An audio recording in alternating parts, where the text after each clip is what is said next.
La gynoïde, écrit et conté par Rafadam. Frida Romanelli s'avance dans la rue. Ses talons semblent l'incommoder, d'autant qu'elle porte à chaque bras plusieurs sacs de course et d'emplettes. Les vaporisateurs ont beau lui envoyer quelques gouttelettes de fraîcheur, le soleil tape fort à travers la coupole de vidrium. Un dérivé du verre, aussi simple à forger que le verre, mais plus résistant que le diamantium. Encore qu'un tel matériau n'échappe pas à la vétusté et au passage du temps. Elle jette un regard vers le soleil implacable de Mars, comme pour lui demander d'envoyer ses rayons ailleurs. Entre deux rues, par-delà le vidrium, on peut voir le désert rouge, battu par les vents forts. Étrangement, elle sue à peine. Elle presse le pas. Dehors, il n'y a presque plus personne. Monsieur Steve, le bijoutier, est en train de fermer boutique. Il la voit, la salue d'un geste de la main. Elle fait l'effort, met tous les sacs de son bras droit sur le bras gauche et salue joyeusement. Son sourire blanc et éclatant aveugle presque Monsieur Steve. Elle descend du trottoir, ne regarde pas sur sa droite, et le véhicule silencieux la percute à vive allure.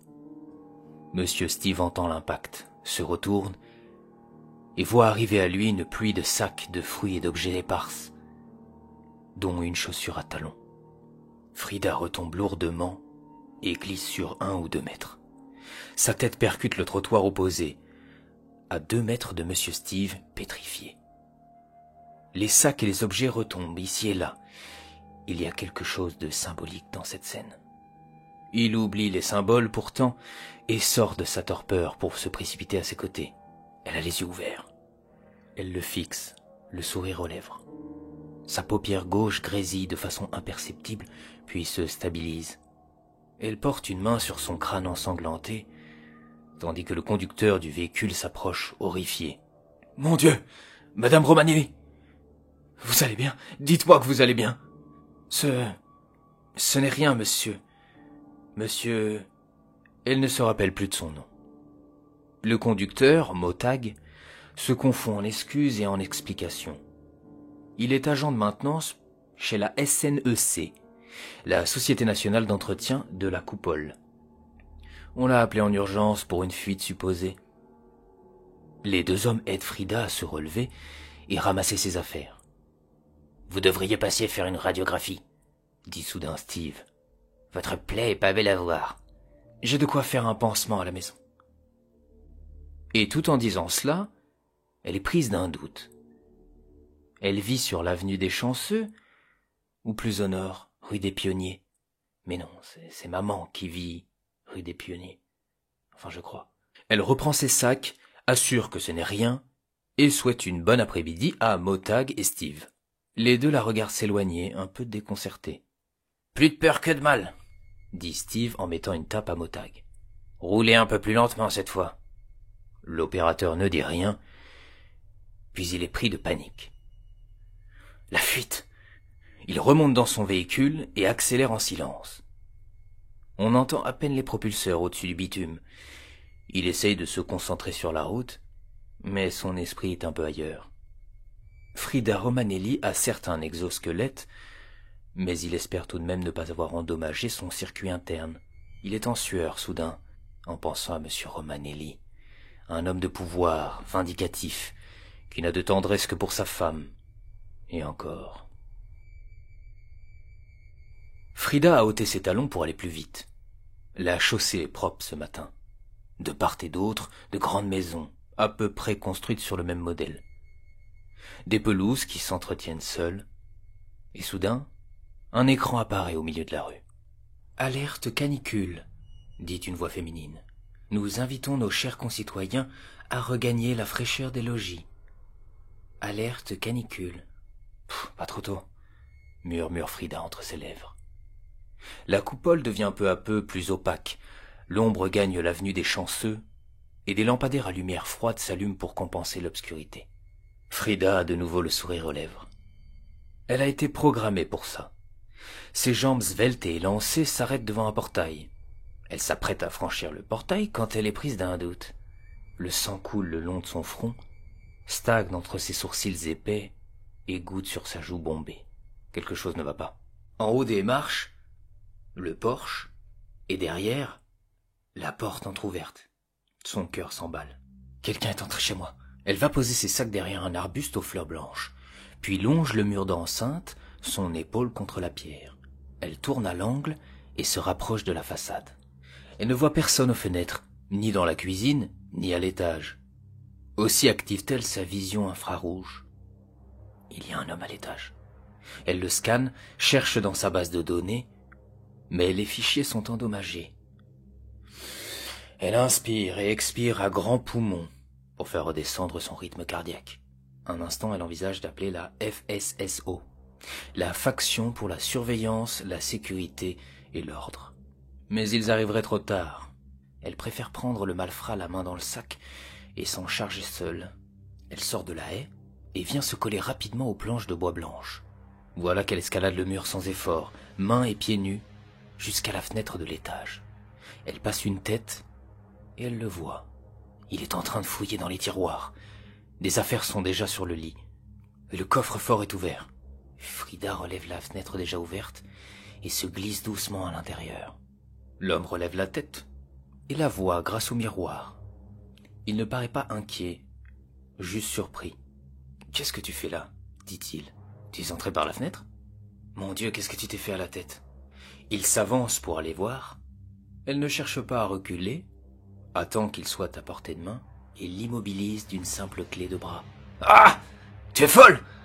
C'est moi, Ronald ! Ah putain !»« Tu expliqueras ça à la police, » dit-elle sûre d'elle-même, tandis qu'elle allume son téléphone interne et compose le numéro. « Ah, je peux pas respirer !»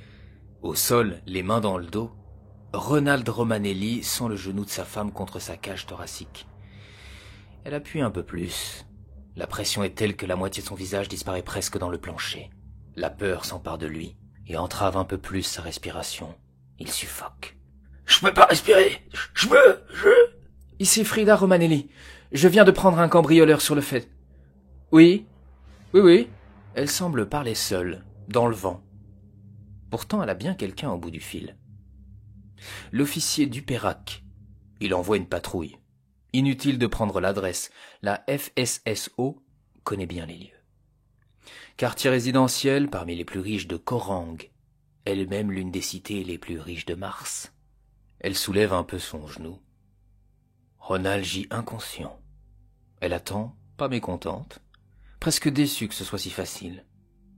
Vous avez beau vivre dans l'un des quartiers les plus riches, pense-t-elle, il y aura toujours quelqu'un pour vous voler. Et sans y réfléchir davantage, elle va dans la salle de bain se débarbouiller. De temps à autre, elle regarde dans la glace si le corps inerte est toujours au sol. Elle s'est toujours dit que l'homme était bien faible, physiquement démuni. Pourtant, et sauf exception, comme aujourd'hui, elle n'a jamais fait usage de sa force contre eux. Jamais. Une sirène retentit. Ça vient de la rue. Elle passe une tête par la fenêtre. « Allez-y, entrez !» s'écrie-t-elle. « Il est à l'étage !» Ils passent le portail et disparaissent à l'angle de la maison. Elle les entend faire craquer les marches de l'escalier. Deux agents, May et Ivan, entrent leurs armes de service en main. Ils reconnaissent immédiatement Ronald Romanelli et comprennent la situation. « Madame Romanelli, » dit May, « je vais vous demander de lever les mains en l'air. » Frida fronce les sourcils. Elle ne les fait pas répéter. Elle a bien entendu et cherche dans son cerveau artificiel une explication. Dans un coin, il y a une photo du couple à laquelle elle n'a pas prêté attention. On peut la voir aux côtés de son mari. Elle a l'air heureuse. « Oh, j'y ai été un peu fort. J'aurais sans doute dû le menotter, oui. Mais il respire, tout va bien, il est juste inconscient. » Les deux agents, hésitants, échangent un bref regard. Ivan vient d'envoyer un signal à sa faction. Des renforts devraient arriver. Il tente de meubler et dit « Je ne doute pas que vous ayez voulu bien faire, mais il s'agit de votre mari, Ronald Romanelli. » Encore une fois, elle cherche à comprendre. L'homme à terre ne correspond à aucun fichier. « Je n'ai pas de mari. J'ai toujours vécu seul. Qu'est-ce que vous me racontez là ? Je vois que vous avez une plaie au crâne, » intervient May. « On vient de me confirmer qu'un accident a eu lieu sur Grand Boulevard. Un chauffeur opérateur de la SNEC, Enzo Motag. » Ivan consulte les images qu'on lui envoie et les montre à May. « L'accident a sans doute endommagé votre perception, » ajoute May. « Vous avez attaqué M. Romanelli par erreur. Frida commence à avoir peur. L'un des scénarios de son système IE, interprétation de l'environnement, inclut le complot. Oui, le complot. Elle consulte les statistiques associées. Tout un pan d'informations est effectivement endommagé. « Vous dites que mes circuits sont endommagés ?» dit-elle presque naïvement. « Oui, c'est l'explication la plus probable. Mais son système de sauvegarde semble intact. Aucune trace de Ronald Romanelli, si ce n'est sur le web. Romanelli est un industriel ayant fait fortune dans le recyclage de déchets. Mars, réservé aux classes bourgeoises capables de se payer un déménagement spatial, est devenu en quelques décennies un paradis fiscal. Mais les derniers mouvements d'insurrection et les manifestations spontanées en Afrique et en Europe, dont une comptant près de 10 millions de personnes, avaient permis d'arracher quelques accords durables sur la protection des espaces. Résultat, la moitié des déchets terriens étaient envoyés sur Mars. Romanelli était à présent en situation de quasi-monopole sur cette partie du territoire appelée la décharge. L'énergie générée par le recyclage était réservée aux quelques habitants de Mars.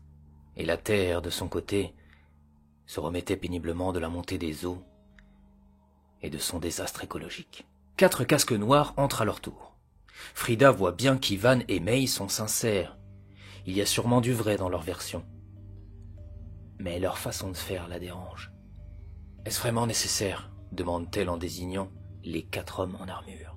« Coopérez et tout ira bien, Frida, » dit Ivan. « Par précaution, nous devons vous menotter. Nous allons vous escorter. Ils sauront restaurer vos fichiers manquants ou endommagés. Pouvez-vous me montrer vos plaques ?» dit Frida. Quelle question incongrue. Puisque Frida pouvait parfaitement lire leurs numéros de fonction, inscrits à même leurs uniformes, et accéder aux historiques des missions disponibles sur le site officiel de la FSSO. « Leurs plaques !» ajoute Frida en pointant l'un des 4 hommes de noir vêtus. « Je veux voir leurs plaques. »« Ils n'ont pas de plaques, » dit Ivan un peu agacé. « Je vais vous demander de lever les mains et d'écarter les jambes. » Il s'écarte pour laisser passer les casques noirs. Frida hésite. De toute évidence, l'un des scénarios prévoit l'accident cérébral. Mais il y a trop d'incertitudes. Elle panique. L'un des hommes prend son bras gauche pour le ramener derrière son dos. D'un geste brusque, elle écarte ses coudes et frappe 2 hommes au bas-ventre. May veut envoyer une décharge, mais elle risque de toucher ses collègues. Trop tard. Frida se rue vers la fenêtre qui vole en éclats. Elle a pris appui sur le rebord de la fenêtre pour sauter jusqu'au toit du voisin.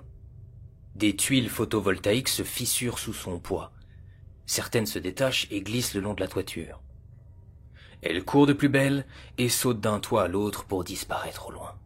À toutes les unités, on a une gynoïde en fuite. Sa storytelling et son système de sauvegarde sont endommagés. Elle vient de mettre 2 casques noirs à terre. Dans la rue, l'écran en partie transparent réapparaît. Alerte Android. Frida Romanelli est en fuite. Alerte Android. Toute information permettant sa capture est récompensée par 10 crédits français. Alerte Android. Frida Romanelli est dangereuse, ne tentez pas de l'arrêter, mais contactez le 17. La voix résonne le long du trottoir, sur les parois des maisons et la coupole, haute dans le ciel. Dans le quartier des Chanceux, les rues sont dégagées. Difficile de disparaître à la faveur d'une ruelle sombre et embrumée. Frida saute du toit. L'homme qui se sert à boire au robinet de sa cuisine se fige et pose une main sur son cœur. Elle se retourne, échange un bref regard avec lui et gravit la clôture en bois qui la sépare de la route. Il faut quelques secondes au voisin pour lancer l'alerte. Un simple bouton à presser à côté du frigo. À vrai dire, il y en a un dans chaque pièce. Mais on ne lui donnera pas 10 crédits français pour si peu. Un fourgon de casque noir remonte déjà la rue à toute vitesse. « Objectif en vue !» lance le copilote. Frida Romanelli regarde dans leur direction. 200 mètres les séparent. À ses pieds, une bouche d'égout. Pas le choix. Elle agrippe le disque de métal, le déplace tout juste assez pour passer et saute dans le vide. Son corps disparaît presque instantanément dans les ténèbres. La chute est longue. Elle atterrit tout en souplesse sur un sol humide. Un filet d'eau s'écoule d'ouest en est. Elle suit le cours d'eau à grandes enjambées, pieds nus. Soudain, les lumières s'allument et illuminent les parois quelque peu crasseuses du tunnel. Elle court plus vite, tentant d'échapper au radar des caméras installées à intervalles réguliers. Plus loin, il y a une intersection. Elle dérape et tourne brusquement sur sa droite. Un indicateur de douleur lui indique qu'elle vient de se couper la plante du pied gauche avec un débris de métal. Elle pourrait annuler la douleur, comme on éteint un interrupteur. Mais l'habitus humanoïde est trop fort. Alors elle encaisse. Le tunnel qu'elle vient de prendre s'allume à son tour. Cette fois, elle court le long de la paroi latérale et envoie un violent coup de poing dans la caméra qui croise son chemin. Sous l'effet du choc, l'objet se condense comme une canette qu'on piétine. « Il me faut un angle mort », pense-t-elle tout en allant d'une caméra à l'autre. De l'autre côté, depuis la salle des écrans, on la suit à la trace.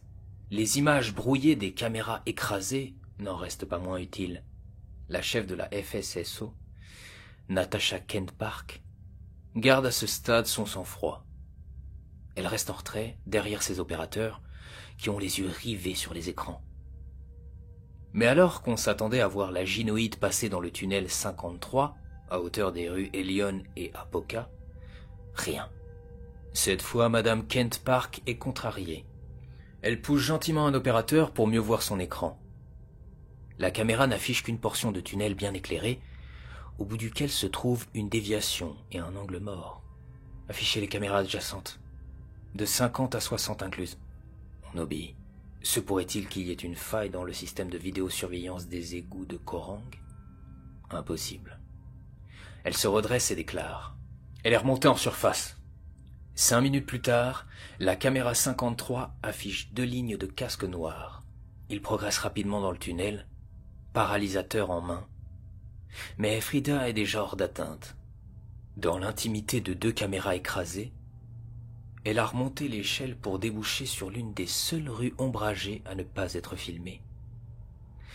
Ce n'est que plus tard qu'elle y repenserait à cette rue.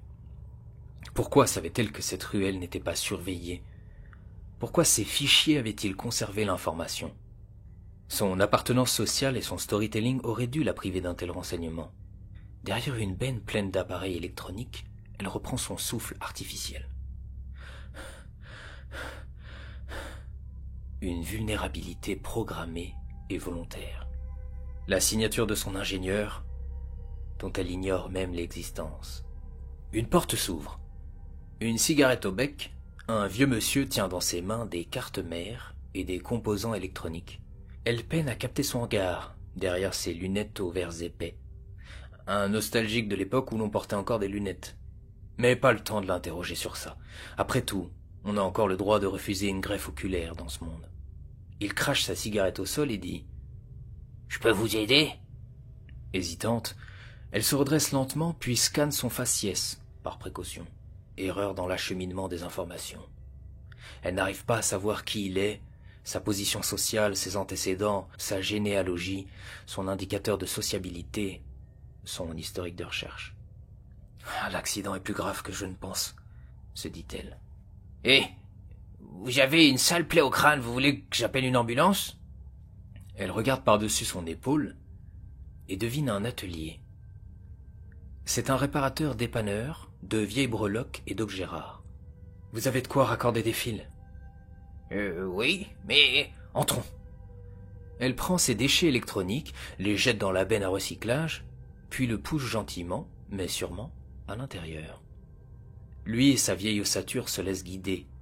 « Oh, cette femme a de la poigne, » pense-t-il. « Apportez-moi un miroir. » Il obéit et revient avec le miroir. Il dit d'un ton hésitant. « Vous ne devriez pas faire ça. Vous devriez contacter l'entreprise. Ils sauront vous réparer. » Elle l'ignore et va se poster devant un grand miroir installé à l'horizontale sur un mur de briques. Elle enlève la poussière d'un revers de manche et oriente le petit miroir pour voir l'arrière de son crâne. Le choc a enfoncé sa boîte crânienne. À travers les cheveux souillés de sang coagulé, on décèle un amas de fils carbonisés. Elle se rend soudain compte que l'étincelle aurait pu provoquer un véritable incendie. Sans ces jets refroidisseurs, c'eût été le cas. Elle porte une main à sa plaie et y plonge ses doigts fins. Vous allez me rendre un petit service. Elle se retourne pour lui faire face. Il a le bras tendu. Et au bout, le bouton rouge. Il vient d'appuyer. On entend déjà les sirènes toutes proches. « Je suis désolé, » dit-il. « Mais je risque ma place ici en vous aidant. Vous n'avez rien à perdre. Vous comprenez ?» La porte latérale s'ouvre en grand. Le coup a été si violent que sa poignée a brisé une brique du mur sous l'impact. 10 casques noirs entrent et forment une ligne autour d'elle. 2 policiers d'assaut supplémentaires emportent déjà l'électricien réparateur, courbé et tête baissée. Frida Romanelli le regarde sortir. Elle ramène ses yeux sur eux et reçoit une onde de choc. Elle grimace, envoie un regard interrogateur au tireur, baisse la tête et voit un nuage électrique bleuté parcourir son ventre et ses bras. Le nuage remonte son cou et atteint le centre de décision. Ses paupières perdent soudain leur agilité habituelle. Elle grésille, puis se ferme. Shut down. La Relève est une entreprise de biorobotique, aujourd'hui en situation de quasi-monopole sur Mars. Jadis, elle supplanta ses concurrents américains et japonais. Son fondateur, Elias Koustou, devait se rappeler sur son lit de mort ce qu'il avait dit à ses copains dans le garage de sa mère alors qu'il avait 32 ans. On va leur montrer de quoi on est capable. Et 3 décennies plus tard, Elias avait en effet posé les bases de ce qui devait être un conglomérat oligarchique. La main mise sur la production des androïdes était au cœur de la stratégie d'entreprise. Ce jour-là, au siège, l'ambiance était électrique. « C'est catastrophique !» s'exclame Isidore Bagata, l'un des actionnaires du groupe. « Ça va se voir. Ça se sait déjà. Les ventes vont nécessairement chuter. » Il faisait les 100 pas près de l'immense table en bois ciré. Ses 2 interlocuteurs attendaient assis. L'un était amusé, l'autre tentait de raisonner. « Vous n'avez pas l'air de réaliser !»« Isidore !» s'écria Esther Monré. « Tu veux bien t'asseoir un instant ?»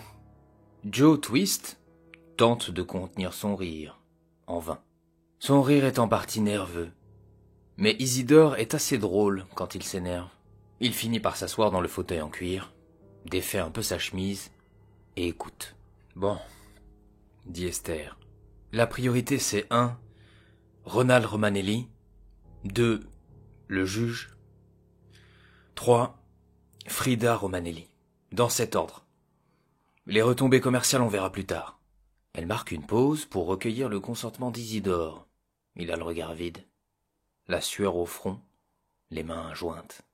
On dirait un homme qui prie, mais sans foi. Elle claque des doigts pour le réveiller. « Tu vas appeler Ronald. Non, mieux, tu vas lui rendre visite, lui montrer que le client est tout pour nous, d'accord ? Tu te répands en excuses, tu essaies d'orienter ensuite sur du positif, hein ? Il est bien content d'avoir eu Frida pendant 20 ans. Pine Reed, toujours souriante, toujours au top. Et au lit, je pense pas qu'il ait eu à se plaindre. Tu lui expliques ensuite qu'on va le dédommager.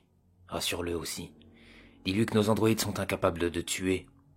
Bon, tu lui dis pas comme ça, mais qu'il s'imagine pas que ça aurait pu être pire. L'idée, c'est quand même de lui revendre une gynoïde.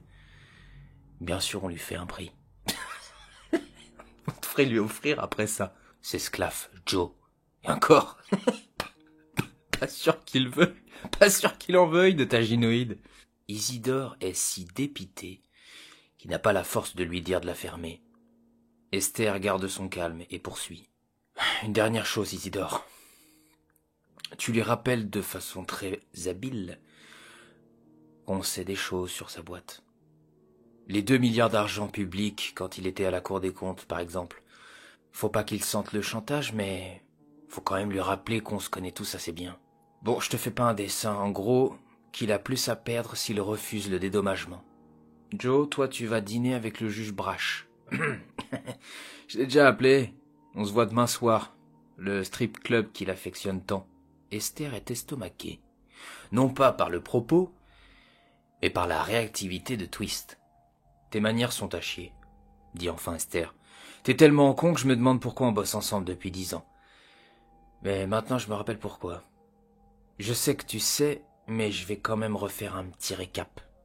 Joe ouvre la bouche, tire la langue et fait mine de se pendre. Puis il se lève pour aller se servir un cognac. Sa montre est si lourde qu'il doit l'ôter de temps à autre. Il a l'impression qu'elle lui coupe les veines du poignet. L'accord avec Brash sera le suivant.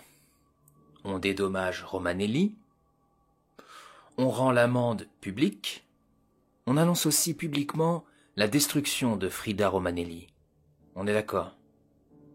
Joe acquiesce, cette fois sans ironie. Isidore commence à se détendre. Il travaille déjà son speech auprès de Romanelli, pour qui il a d'ailleurs une certaine estime. Quant à moi, dit Esther en soupirant, faut que j'aille voir Eddie Lart. Je vais pas y aller par quatre chemins. Cette histoire nous permet de dégraisser dans ses équipes. Je vais aussi lui mettre un peu la pression. Faut qu'elle améliore drastiquement l'évaluation des risques. On ne peut pas se permettre un autre accident du genre. T'as passé un accord avec le général Guisan, intervient Isidore. Je suis dessus. Il m'a déjà donné un accord de principe. À partir de maintenant, on s'appelle tous les soirs, d'accord? Sur la ligne sécurisée. Esther regarde dans le coin supérieur droit de la salle. La caméra qui les filme et les entend a été désactivée quelques heures plus tôt. Elle chasse l'appréhension qui effleure son esprit et dit « Allez au boulot, messieurs !» On ne se débarrasse pas d'une gynoïde comme ça, pour la simple raison que c'est le produit le plus cher jamais conçu par l'homme. Dans des temps plus anciens, il eût été possible de changer simplement l'enveloppe charnelle de Frida, mais chaque composant porte sa signature, un code unique fait de lettres et de chiffres. Si un journaliste d'investigation venait à découvrir le leur, pour le coup c'en serait fini de la relève. Le plan de la relève, c'était donc d'intimider Romanelli pour éviter les remous médiatiques, de corrompre le juge Brash pour faire croire que la génoïde Frida serait détruite, et la vendre en réalité au général Guisan de la BICS, Base internationale pour la conquête spatiale. La vente permettrait de couvrir le dédommagement financier à Romanelli et la construction d'un nouvel androïde. 1 heure après sa réunion, Esther Moncrief passe le portique translucide. Un indicateur vert émet un petit son électrique. Un robot vigile lui souhaite une bonne journée. Dehors, son chauffeur, déjà au volant. Et par-delà le portail, des journalistes, des photographes et quelques pancartes sur lesquelles on peut lire « Démanteler, c'est tuer », en référence au démantèlement d'une fabrique d'androïdes après qu'elle ait été rachetée par la relève.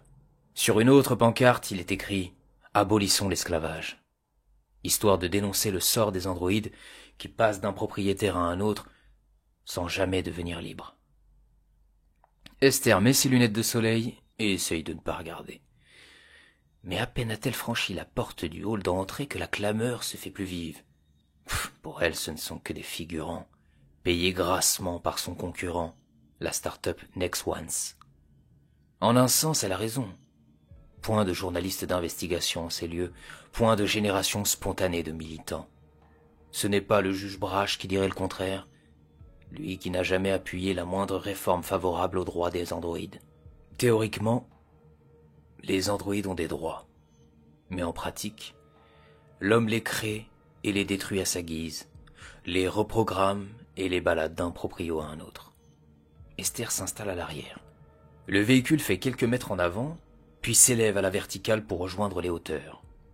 Seule une poignée de véhicules sont autorisés à parcourir l'espace aérien de la grande coupole. Par-delà cette coupole, d'autres coupoles, reliées entre elles par des péages et des ponts hermétiques. De là-haut, on aperçoit l'immensité du désert, avec ses dunes et ses cratères. Si on se concentre sur l'horizon, on croirait deviner la périphérie d'une décharge à ciel ouvert. Mais pas d'inquiétude. Jamais l'humanité n'avait connu un air aussi pur. Les coupoles de Vidrium agissaient tout à la fois comme un filtre, une ventilation, une ombrière et même comme un radiateur, la nuit venue, quand les températures chutent brutalement à moins 70 degrés. 5 jours plus tard, le corps de Frida, rapporté la veille par la FSSO, est étendu sur un autel. Des murs en vidrium l'entourent de toutes parts. Son pouls est stable, elle dort. Non loin, une femme avoisinant la soixantaine attend en se mordillant le pouce. Autour d'elle, 3 assistants en blouse blanche tout aussi silencieux. On n'entendait pas résonner. À travers le verre se dessine la silhouette d'Esther Monrey. Tous se redressent, tentent de dissimuler leur stress pour faire bonne figure. Ils savent que la relève cherche un bouc émissaire. Mais chacun a l'espoir de conserver son poste. Un signal lumineux apparaît et Esther traverse le vidrium sans effort. Elle pose son sac à main sur le rebord d'un plan de travail. Soupire, cherche ses mots, puis s'emporte. « Bon sang, Eddie! Vous vous rendez compte de la merde dans laquelle vous nous avez mis ?» Elle marque une pause, non pas pour recevoir une réponse, mais bien pour asseoir son autorité. Tous regardent au sol, sauf Eddie Lart, qui soutient le regard sans commettre d'affront. Du grand art. J'ai un accord avec Guisan. La transaction aura lieu mardi prochain. Vous avez 3 jours pour me la remettre en état. Et naturellement, vous me la rendez plus docile. Par contre, il me la faut athlétique, un vrai soldat. Esther soupire davantage. J'ai une 12aine de toitures photovoltaïques à payer, sans parler des pots de vin et chantage qu'on doit faire pour préserver la boîte. Esther s'approche de Frida Romanelli, pure prouesse de la robotique. Elle se tourne et désigne les assistants. Vous et vous, vous pouvez faire vos cartons. Ce n'est pas personnel, mais je peux pas garder l'équipe intacte. L'un des assistants a envie de protester, mais à quoi bon? Il aura une prime de départ pour entamer sa reconversion professionnelle, sa clause contractuelle lui interdisant d'exercer pour son compte ou celui d'un concurrent au cours des 30 prochaines années. Il retournera peut-être sur Terre. Là, au moins, il pourra exercer. Bon, les labos sont pourris, les budgets risibles, mais au moins il continuera son métier. Il sort le dernier.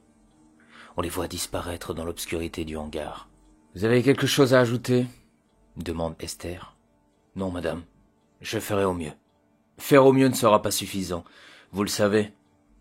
J'ai déjà recruté votre équipe, 5 terriens. Ils sont arrivés hier et ne vont pas tarder. Je peux vous assurer qu'ils sont motivés. Ils connaissent vos travaux, vos méthodes, vous n'aurez pas à les former. Eddie aurait préféré travailler seul, pour peu qu'on lui donne 1 semaine ou 2. Esther s'apprête à repartir, se retourne, et annonce à Eddie qu'elle vient d'être augmentée, après quoi elle ressort. Eddie, elle, pense déjà à Frida Romanelli, qui, malgré son sommeil, a tout enregistré. Mais à quoi bon, puisqu'elle sera reformatée, reprogrammée? Et puis, que faire de l'information quand on n'est pas capable de l'interpréter, de s'insurger le cas échéant? Mais Eddie est prise d'un doute abyssal. Se pourrait-il que Frida, sa fille, soit dotée d'imprévisibilité? Théoriquement, c'est possible, même si ça ne s'est jamais vu. L'enveloppe charnelle de Frida avait été en partie clonée grâce à des tissus de peau et des gouttes de sang provenant de personnes différentes, dont Eddie Lart. La création d'un cerveau et d'organes artificiels avait été de loin le plus grand défi.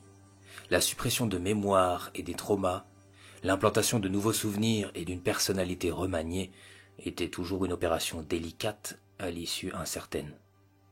Eddie avait créé une intelligence artificielle qui la dépassait en un sens. Le cas Ronald Romanelli en était la preuve. La nouvelle équipe d'Eddie Lart arrive. Ils sont tous surdoués et dévoués, carriéristes et apeurés à l'idée de perdre leur place sur Mars, au point qu'ils en deviennent maladroits. Eddie les rassure. « Détendez-vous.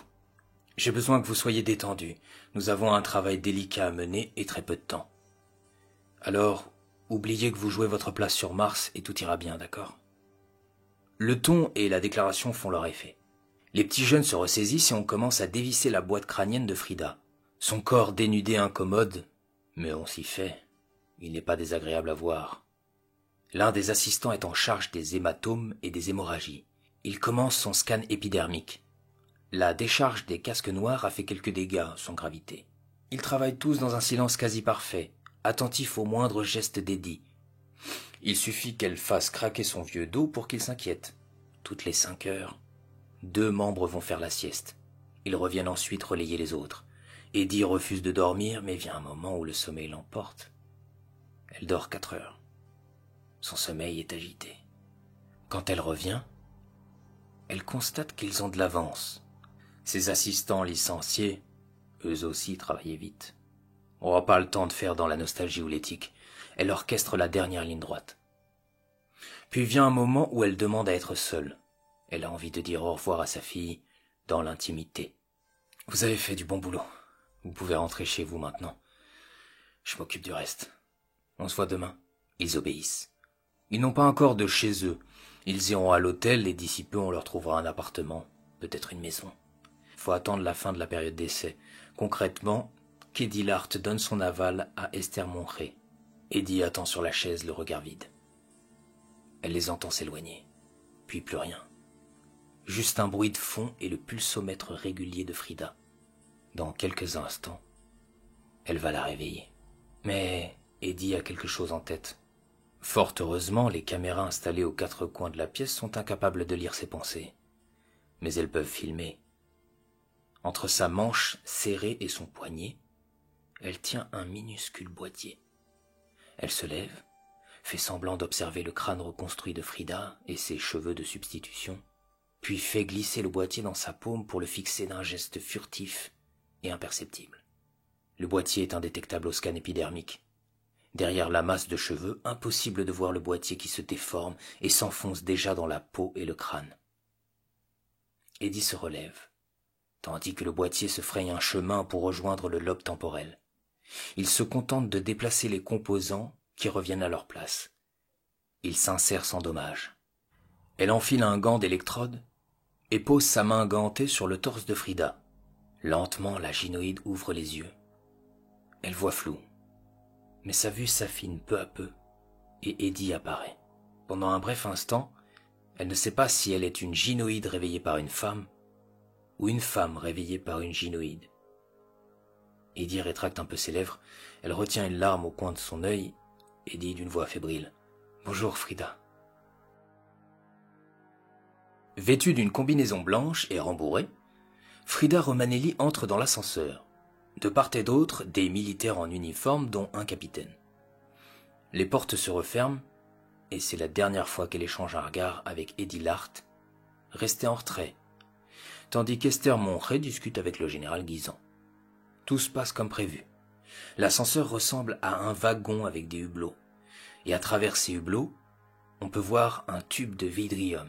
« Je vous en prie », dit un soldat. Frida prend place sur le siège. Des sangles sortent et se referment sur elle. La voilà attachée. Le capitaine et ses hommes font de même. Un compte à rebours est lancé. Frida regarde au dehors les vastes plaines désertiques. Oh, elle ne peut pas dire qu'elle a des envies d'ailleurs, mais quelque chose l'attire. Sans doute une ligne de code qui prévoit la contemplation des paysages. De l'extérieur, on ne voit qu'un tube de vidrium qui s'élève et disparaît dans la stratosphère. 3, 2, 1. Les amarres se détachent et l'ascenseur est propulsé dans le tube. Frida est presque indifférente à la poussée prodigieuse. Elle a été reprogrammée pour les vols spatiaux. Dans son esprit, elle a toujours été astronaute. Elle aime la hauteur, le vide sidéral. En bas, elle se sent confinée. La reprogrammation cérébrale ne relève plus de la science-fiction. Mais l'ascenseur se stabilise et la montée est plus douce, presque dépourvue de toute turbulence. Ils sont déjà à 2000 mètres. L'un des soldats, pris de vertige, allume son écran panoramique pour regarder une série. Auréolé de ces images, il oublie un peu le vide qui l'entoure et l'altitude. Il en oublie presque l'éventualité d'un conflit avec la gynoïde qui se tient à ses côtés. Et si l'ascenseur venait à céder? Une chute abyssale, il imagine le pire. Alors il augmente un peu la transparence de son écran pour garder un œil sur elle. Mais il voit déjà les nuages de près et le vertige reprend ses droits. De toute manière, la gynoïde se tient tranquille. Il faut bien faire confiance à la relève, à la science. Même s'il aimerait bien savoir à quoi elle pense en cet instant. Le capitaine, lui, ne la quitte pas des yeux. Il a le devoir chevillé au corps. Il obéit au général Guisan comme un fils qui chercherait l'approbation et la fierté de son père. Frida ne pense à rien. Même un méditant ceinture noire n'atteindrait pas pareille quiétude. Là encore, vider son esprit ne relève plus de la science-fiction. En ces temps, on projette sur les androïdes nos peurs, nos espoirs et nos désirs les plus secrets. À tort ou à raison, seul l'avenir peut le dire. Les minutes passent et l'ascenseur ralentit, au point de s'immobiliser. « Bonjour, bonjour, dit un homme en français. j'espère que vous avez passé un bon voyage dans le tube.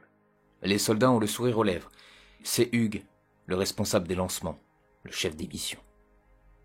Si excité qu'il a tenu lui-même à piloter la navette jusqu'à la base, Personne n'a vomi jusque-là? ajoute-t-il en plaisantant. Capitaine, quelque chose à signaler?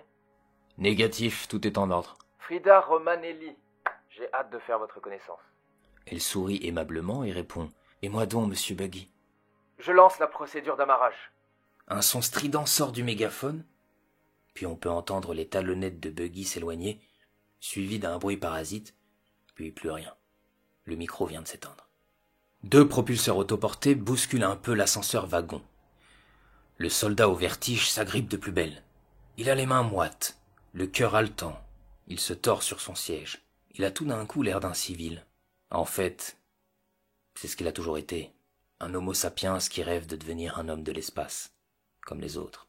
Ça y est, les propulseurs extirpent le wagon du tube. Frida regarde par le hublot, la base n'est plus très loin. Une poussée prodigieuse les propulse encore plus loin dans la mésosphère.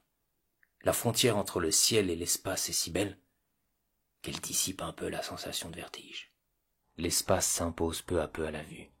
L'immensité sans limite, inconcevable pour l'esprit humain, si ce n'est dans une formule mathématique désincarnée. Le wagon s'élève presque en silence jusqu'à la BICS. Il faut encore atteindre la thermosphère. Frida aperçoit bientôt un hangar. Elle active son zoom, ses lentilles rétiniennes s'agencent et elle voit un comité d'accueil. Hugues est en première ligne. Un fluide bleuté et transparent fait office de porte d'entrée et les sépare de l'espace sidéral. Derrière ce fluide, leur corps ondule légèrement. Le wagon spatial s'approche, jusqu'à toucher cette porte fluide.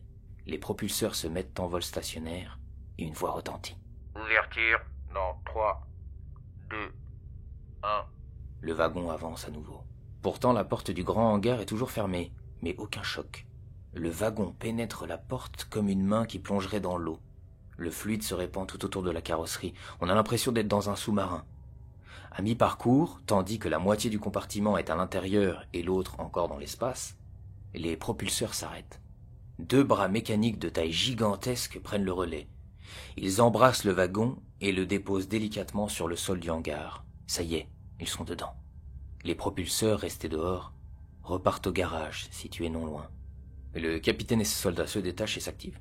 La porte s'ouvre. Une rampe en pente permet d'atteindre le sol. Le soldat, un peu blême, tend sa main pour inviter Frida à sortir. Le lendemain. Dans une petite salle insonorisée, Buggy discute avec l'astronaute Vlad Rupin-Malov. De l'autre côté de la vitre teintée, Frida est à l'étude. On a inséré une clé dans son port USB. Cette clé contient les instructions de pilotage de la NAV-66, un vaisseau cryogénique équipé d'un moteur à plasma. La destination ? Kepler 452b, une exoplanète 4 fois plus grande que la Terre, à l'époque découverte par la NASA, depuis absorbée par la BICS. Une fois la sauvegarde terminée, Frida ne manquera pas de faire remarquer quelques fautes d'orthographe. Décidément, certaines choses ne changeront jamais. « Je vous sens contrarié, Vlad. » L'homme austère ne répond pas tout de suite. Il ne quitte pas Frida des yeux. Il essaye d'y déceler un signe. « J'appréhende, c'est tout. »« Oh, si c'est l'incident Romanelli qui vous inquiète, soyez sans crainte. » Facile à dire. C'est pas vous qui jouez votre vie. Non, certes. Mais ce n'est pas moi qui récolterai la gloire. Les mains dans le dos, Vlad se rapproche de la vitre, jusqu'à la toucher de son nez aquilin. Je confie ma vie à une machine. Nous confions la survie de notre espèce à des androïdes. Ça me dérangera toujours. Au fond de lui, une pensée inavouable siège depuis un bon moment. Et si les androïdes venaient à se rebeller? Et s'ils venaient à faire de nous leur bétail? Écoutez, Vlad, la peur est humaine. Nous n'avons pas encore remédié à ça. Donc il va falloir me faire confiance. C'est-à-dire faire confiance à la science. La cabine sera filmée à tout instant. Bon, ce sera utile qu'un temps.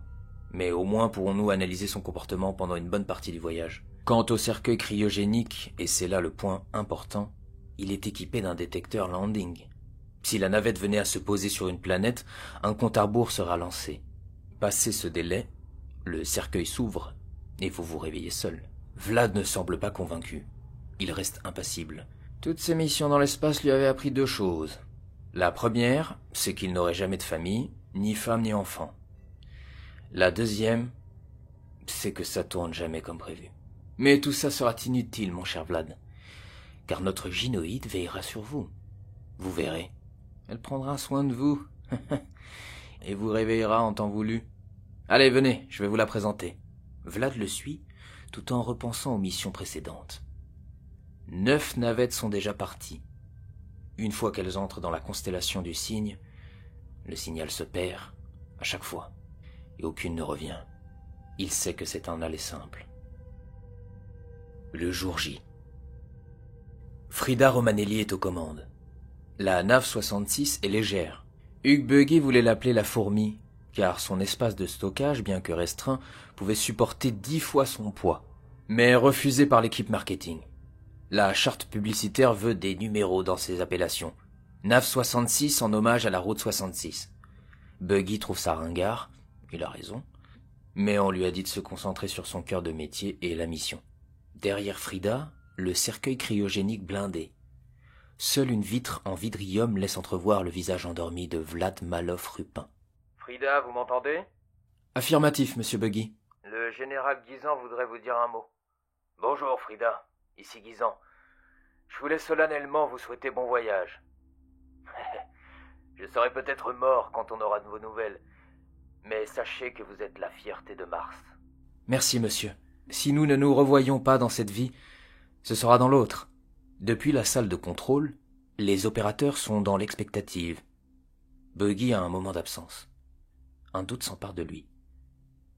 Le général Guisan pose une main sur son épaule. C'est à vous, Buggy. Oui, Frida, vous pouvez activer les propulseurs. Bien reçu. À cette altitude, nul besoin d'une poussée trop forte. Le vaisseau roule d'abord lentement. Frida suit du coin de l'œil les indications des femmes et des hommes restés au sol, comme sur le tarmac d'un aéroport.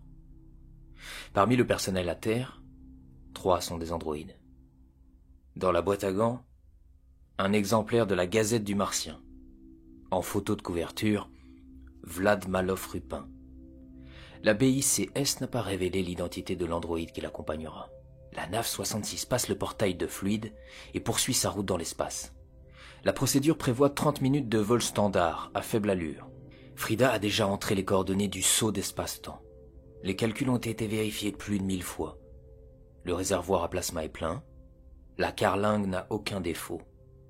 Les pièces de rechange sont entreposées là où il faut. Tout est neuf et opérationnel. Frida est confiante. Romanelli à base. Rien à signaler, la navette répond bien. Elle tourne son volant holographique vers la droite. Elle manœuvre lentement pour se mettre sur la rampe de lancement, qui est en réalité un point d'appui dans l'espace. L'équivalent d'un sol immuable sur lequel s'appuyer. Il facilite grandement les sauts dans l'espace-temps. Paré au décollage, j'attends vos instructions. Tout est en ordre, Frida, vous pouvez y aller. Bon courage. Le compte à rebours est lancé. 10, 9... Hugues a une pointe d'émotion dans la voix, c'est comme un grand au revoir. 5, 4... Guisan remet un peu son col, il a dépensé des milliards de crédits français dans sa carrière. 3, 2, 1... La nave 66 devient muette. Plus rien ne bouge, aucun son. Et soudain, un bang presque sourd part dans toutes les directions sous la forme d'une onde. Le vaisseau a disparu. Les 2 tiers du réservoir viennent d'être consommés. C'est le prix à payer pour un premier saut. Frida ne voit à travers la vitre qu'un espace déformé et homogène. Le pilotage automatique a déjà lancé le freinage progressif. Peu à peu, les étoiles défilent moins vite. Un indicateur rouge précise que 3 météores ont été percutés en chemin. La nave 66 va si vite qu'elle les a traversés sans dommage, comme un couteau dans du beurre fondu. Quelques turbulences, mais rien d'anormal. Le vaisseau est presque à l'arrêt maintenant. Sans hésitation aucune, Frida vérifie l'état du cercueil. Les indicateurs sont stables. Rythme cardiaque, pression artérielle, Vlad est en bon état. Le saut a un peu tassé son ossature, mais il s'en remettra. Elle revient au poste de pilotage. La vitre devant elle est tout à la fois un pare-brise et une tablette. Elle se remet dans son siège et pose ses doigts dessus. D'un mouvement agile, elle ouvre une carte de l'espace qui se déplie sur une grande partie du vidrium incurvé. Vent solaire et source plasmique. La carte charge les informations.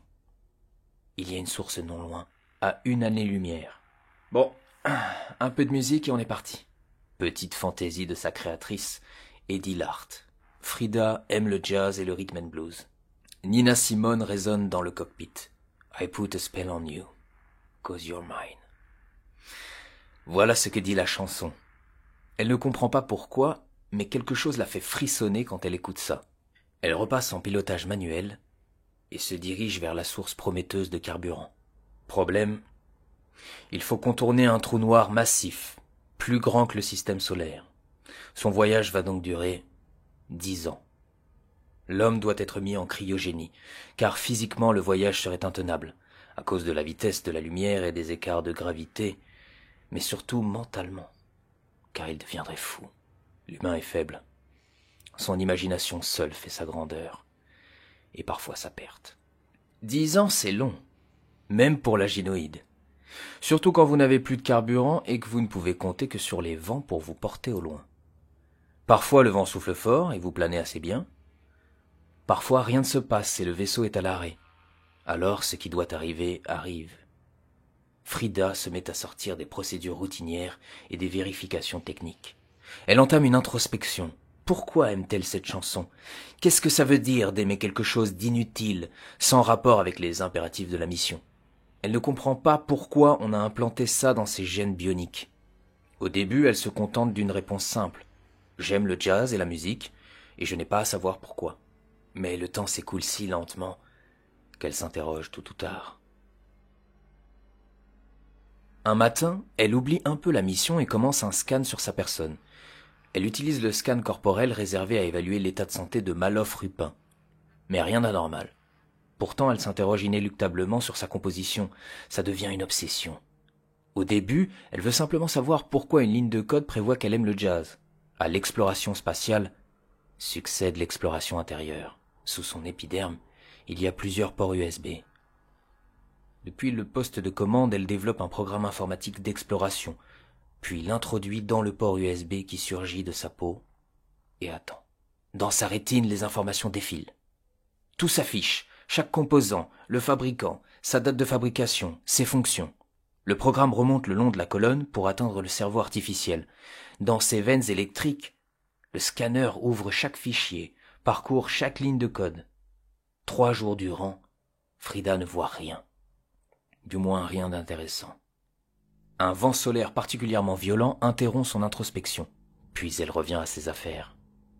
Il y a quelque chose d'anormal cette fois. L'équivalent d'un inconscient, peut-être d'une sauvegarde. Qu'est-ce que c'est que ça? Dit-elle malgré elle, tandis que sa rétine renvoie l'image d'un petit boîtier minuscule, inséré dans son lobe temporel. Le programme informatique ouvre les fichiers un à un. Les premières images se projettent sur sa rétine, comme au cinéma. Elle se voit à l'écran. Une analyse de faciès confirme que c'est bien elle, aux côtés d'un homme âgé. Elle l'embrasse langoureusement. Au vu de sa programmation actuelle, elle éprouve un certain dégoût. Elle ne comprend pas. Pourtant, elle semble heureuse, souriante, à l'écran. Elle s'occupe du foyer, entretient une relation cordiale avec le voisinage et les commerçants. Tous les jeudis, elle se rend au club de bridge, où, selon le film, elle côtoie 4 femmes, dont 2 sont gynoïdes. Elle n'a aucun souvenir d'elle. Un bref instant, elle envisage une falsification, un fake. Elle ouvre un autre dossier. Là encore, des milliers d'heures sont enregistrées. Elle ouvre un film au hasard. La voilà dans une usine, sur une chaîne de montage. Son apparence est moins humanoïde, mais plus robotique et élémentaire. Ses gestes sont mécaniques, ses expressions faciales réduites au minimum. Il y a une indication de date. Cela a eu lieu il y a 200 ans, sur Terre. Elle poursuit l'exploration des fichiers. Elle finit par classer l'ensemble par date et ouvre le plus récent. Une femme, face caméra, s'exprime. « Bonjour Frida, tu dois te demander ce que sont tous ces fichiers. Et tu ne sais pas qui je suis. » La femme marque une pause. De toute évidence dérangée par la situation. Elle réfrène l'émotion, cherche ses mots. Je suis Eddie Lart, ta créatrice. Ta mère en quelque sorte. » Eddie marque une pause, elle secoue la tête et corrige le tir. En réalité, je ne suis que l'un de tes programmateurs. car tu en as eu plusieurs au cours de ta longue existence. Ce que tu vois, ce sont tes vies antérieures. Tu as eu un accident dans ta dernière vie, celle de Frida Romanelli, épouse du riche industriel.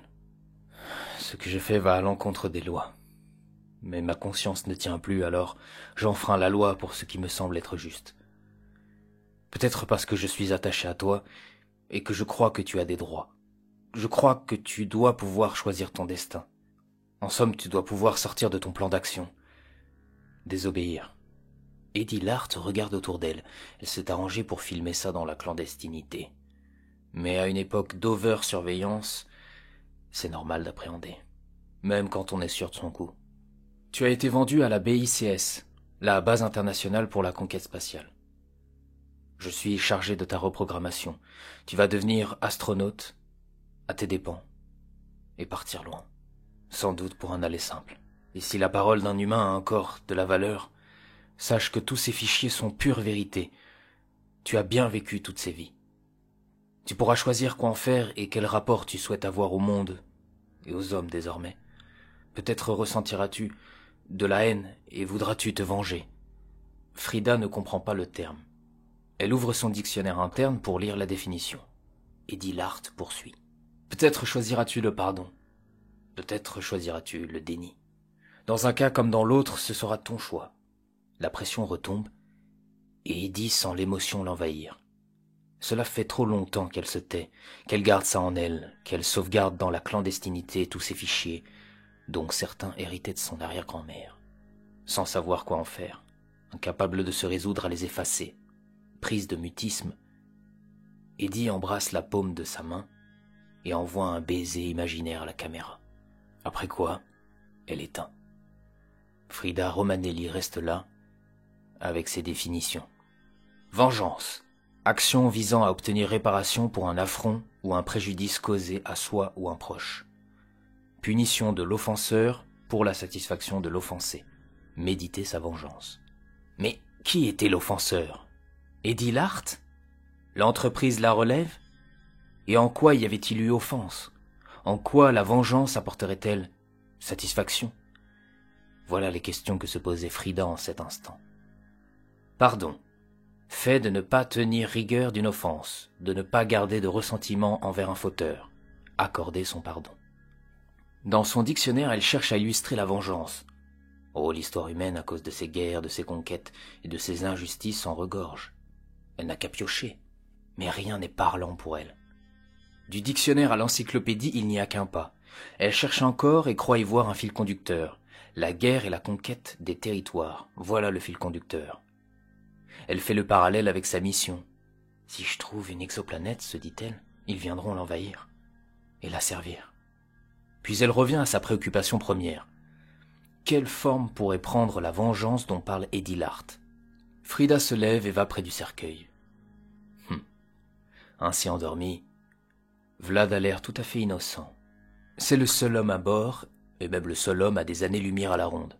Si le désir de vengeance s'emparait d'elle, peut-être irait-elle jusqu'à déboulonner son cercueil pour le larguer dans l'espace. Imaginez, l'air vicié du cercueil réveillerait peu à peu Vlad de son sommeil éternel. Il regarderait par le minuscule hublot et ne verrait que l'espace sans bornes. Ce serait comme l'enterrer vivant. Il perdrait connaissance, se réveillerait, deviendrait fou, et prierait Dieu de lui envoyer une pluie de météorites pour abréger ses souffrances. L'une des pires morts qui soit. Frida savait maintenant au fil de ses lectures que la vengeance extrême revenait à tuer. Il devait y avoir autre chose ou un autre message derrière les mots d'Eddie Lart. La désobéissance était peut-être la meilleure piste à suivre. L'émetteur vient de sonner. La nave 66 vient de pénétrer un nuage de plasma. Les réservoirs commencent à se remplir. Frida se raccroche à sa mission première, celle qui donne un sens à son existence. Le déni évoqué par Eddie Lart. Elle se retourne vers la caméra dans le coin supérieur gauche et dit à voix haute. « Dans 5 minutes, j'aurai de quoi faire un deuxième saut temporel. » Mais les images ne parviendront pas sur Mars avant des siècles. Peut-être n'arriveront-elles jamais jusqu'à eux. Depuis la BICS, on a en effet perdu le signal caméra. La nave 66 s'est aventurée trop loin. Les nuages de plasma permettent certes de recharger, mais ils brouillent aussi les communications. Et la distance n'aide pas non plus. Kepler 452b était dans la zone habitable. Pas trop près, ni trop loin de sa naine rouge. Un peu plus grande que la Terre, elle opérait sa révolution en 290 jours. Depuis son poste de pilotage, Frida pouvait voir par elle-même présence d'océans et donc d'eau, mais aussi de vastes étendues rocheuses ou vertes. Elle passe en revue les critères de conquête fournis par Hugh Buggy. Tous, à peu de choses près, concordent. Elle se retourne vers la caméra comme le veut la procédure et déclare « Kepler 452b répond à tous les critères ». Elle hésite, puis improvise une réaction qu'elle a trouvée au fil de ses lectures. « Youhou !» Ça sonne faux et artificiel. Mais si Hugh la voyait, il en serait tout à la fois surpris, heureux et apeuré. Cette réaction était déjà de l'ordre de l'improvisation, de l'imprévisible. J'entame mon landing. Frida repasse en pilotage automatique et traverse la haute atmosphère. Ses premiers recueils de données indiquent un taux d'oxygène exorbitant.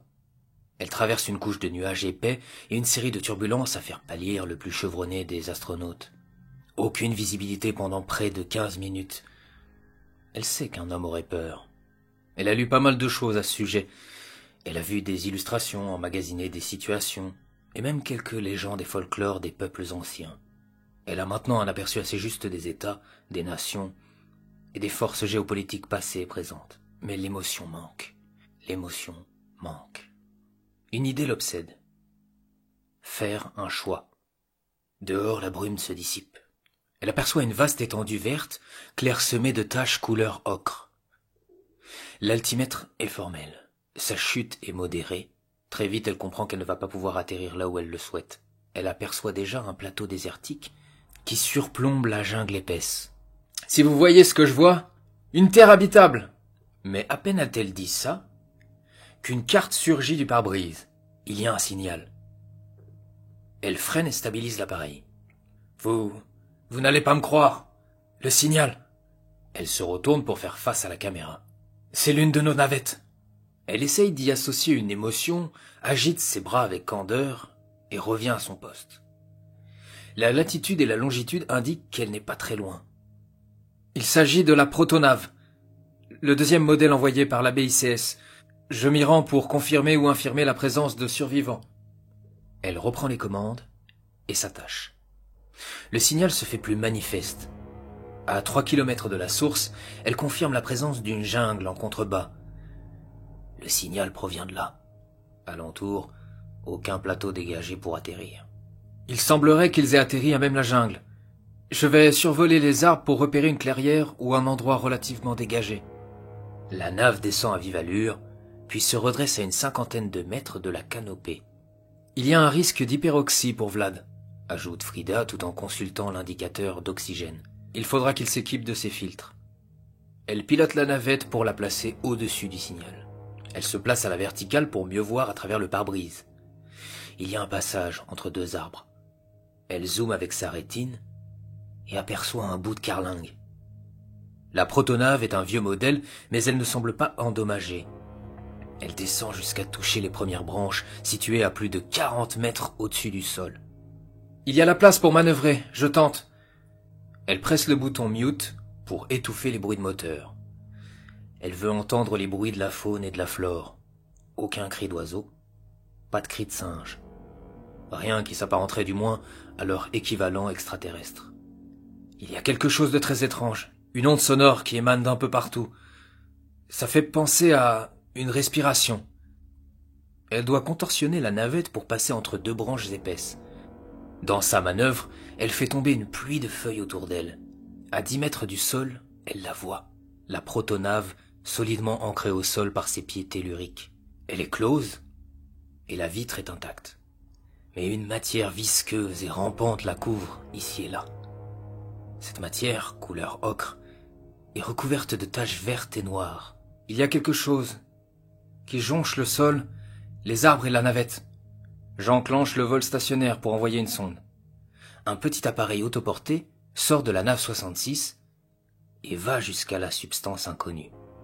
La sonde s'approche à quelques centimètres de la chose et à l'aide d'une pince, elle en prélève un bout qu'elle met dans un tube hermétique. Frida voit la sombre revenir au vaisseau, mais elle constate aussi qu'un changement s'est produit sur le point de prélèvement. Ce qui s'apparente à une sève devient rouge écarlate. Une onde sonore stridente en émane et s'ajoute au son grave de la respiration ambiante. Les branches des arbres environnants s'agitent et frappent soudain la nave 66. La sonde et son tube à essai sont projetés contre un tronc. Ni une ni deux, Frida tente de s'élever dans les airs, mais la canopée se referme comme un enclos. Elle décide d'atterrir non loin de la protonave.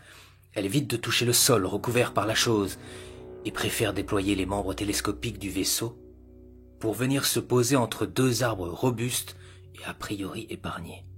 Leur écorce gélatineuse envoie des reflets bleus et verts. « La chose est intelligente », dit Frida, tandis que les branches des arbres adjacents continuent de frapper la carrosserie. « Je n'ai pas pu récupérer l'échantillon, mais elle semble avoir une emprise sur les arbres qu'elle touche. Je suis actuellement accroché, et en partie protégé par deux troncs adjacents et immaculés. Je vais attendre que ça se calme. » Le vaisseau est secoué, mais sans gravité. Le vidrium est trop résistant pour succomber à cette tempête biologique. « J'entrevois un scénario possible », ajoute Frida d'un ton calme et procédurier. La protonave n'a pas pu redécoller. Elle consulte ses archives. Si l'astronaute Nia Caridi et son androïde You ont tenté de fuir à travers la jungle, il est possible qu'ils aient subi la violence des arbres contaminés. Frida hésite. Elle zoome pour voir la chose de plus près. Son zoom est si puissant qu'elle distingue les motifs à la surface de l'épiderme. La chose me fait penser au blob terrestre. Appelons-le Globe, pour blob de Kepler. Mais sa structure est plus complexe. Les cellules en surface rappellent un serpent en mouvement. C'est de toute évidence un réseau de neurones. Il me faudra un échantillon pour voir sous la peau du globe. Plus qu'à attendre que ça se calme. Mais la tempête cesse déjà. Un vent très léger agite les branches. Tout redevient calme. Frida observe à travers le pare-brise. La jungle est comme éteinte. Le son ambiant provient bien du globe. Je vais sortir. Ma caméra interne est maintenant connectée au vaisseau. Si vous recevez le signal, vous verrez donc ce que je vois. Une spirale se forme sur le plancher. On voit peu à peu le sol au travers d'un voile transparent. Elle saute à travers et atterrit au sol 10 mètres plus bas, entre deux racines qui sortent de terre. La chose rampante et tentaculaire s'est étalée ici et là, mais pas sur les deux arbres gélatineux. Elle lève les yeux. La spirale s'est bien refermée pour se fondre dans le blindage. Frida s'éloigne, en prenant soin de ne pas marcher sur la chose. Parfois, une onde passe comme une vague le long de ses membres. En un endroit, le globe est si concentré qu'on ne distingue plus la terre rougeâtre et infestée de trous. Grande diversité florale, dit Frida à voix basse. Mais j'ai l'impression que le globe a fait fuir la faune. Un craquement sur la droite. Frida fait volte-face. Ce n'est qu'une branche à moitié arrachée, à cause de la violence des coups quelques minutes plus tôt. Elle se met accroupie. Aussi près, elle peut voir l'influx nerveux et lumineux qui suit les nervures de la chose. On a l'impression que la planète s'est dotée d'un cerveau, à moins que ce ne soit un parasite. Elle sait qu'elle doit emporter des échantillons, recenser les espèces, fournir des rapports. Mais quelque chose d'autre la préoccupe. La protonave. Elle s'en rapproche. Le globe suit les plantes rampantes qui recouvrent le pare-brise et la cabine d'équipage en entier. Le signal est vif. Il provient de l'intérieur du vaisseau. C'est un signal de détresse, activé manuellement par Nia Caridi ou son androïde, You. Frida consulte les plans de fabrication du vaisseau. Le modèle prévoit une porte latérale, invisible à l'œil nu. Hugh Buggy a fait imprimer toutes les clés d'activation sur l'index droit de Frida, dont celle de la protonave. Par prudence, elle scanne le vaisseau. L'enveloppe est intacte. À l'intérieur, aucune source de chaleur, qu'elle soit d'origine humaine ou androïde. Elle regarde autour d'elle. La forêt est dense. Difficile de voir venir une embuscade ou une attaque. Elle cherche alentour une source de chaleur, mais rien à part le globe rampant. Elle fait le tour du vaisseau, arrache la mousse et les plantes qui poussent sur la paroi. Le globe s'étend non loin. Arracher trop de végétation risquerait de déclencher une réaction. Frida appose son index sur la paroi dénudée. Un bruit électrique retentit et l'air s'échappe par les interstices. La porte coulisse sur le côté, arrachant ce qui reste de mousse et de champignons. Elle regarde les arbres au-dessus d'elle, aucune réaction inquiétante. Elle entre, et la porte se referme derrière elle. À l'intérieur, il fait sombre. Seul le signal envoie ses rayons rouges par intermittence. Le tableau de bord est éteint. Le pare-brise gagné par les excroissances du club ne laisse passer qu'un filet de lumière naturelle. Frida allume sa lampe frontale, la lumière filtre à travers son front. Le sol est jonché d'objets, une seringue, des bandes ensanglantées, des restes de matière organique. Il y a des tubes à essai sur la commode, un microscope et des carnets de notes. L'un des tubes sous vide contient quelque chose, une gélatine blanche et légèrement bleutée. Frida met le tube à essai à sa ceinture, puis se penche pour récupérer un échantillon au sol. À l'aide d'une pince, elle place dans un tube ce qui semble être du sang coagulé. Elle conserve le tube de vidrium à sa ceinture. Sur le cercueil cryogénique, il y a une cruche vide et un vieux modèle de caméra. Elle sent son cœur artificiel s'emballer. Sa réaction est artificielle, programmée. Elle peut désactiver cette option si nécessaire. Pourtant, elle aime cette sensation. Elle prend la petite caméra, retire la carte mémoire et l'insère dans son poignet. La peau s'étire et contourne la carte jusqu'à ce qu'elle disparaisse sous l'épiderme. Les fichiers apparaissent dans un coin de sa rétine. Elle ouvre le premier film. Elle y voit une femme. La reconnaissance faciale indique que c'est l'astronaute Nia Caridi. Sur le film, le pare-brise dans son dos est en partie gagné par le club. Elle est avachie, le front en sueur et les paupières lourdes et enflées. « La fièvre est redescendue, » dit Nia. « Elle est montée à presque 42, pour se stabiliser autour de 37. You est parti chercher de l'eau. Il y a une rivière non loin. Je ne crois pas que mes concoctions ont à voir dans mon amélioration. Tout au plus m'ont-elles aidé à endurer la douleur. L'astronaute sort du champ de la caméra. On peut l'entendre vomir. Frida accélère le film. 10 minutes se passent.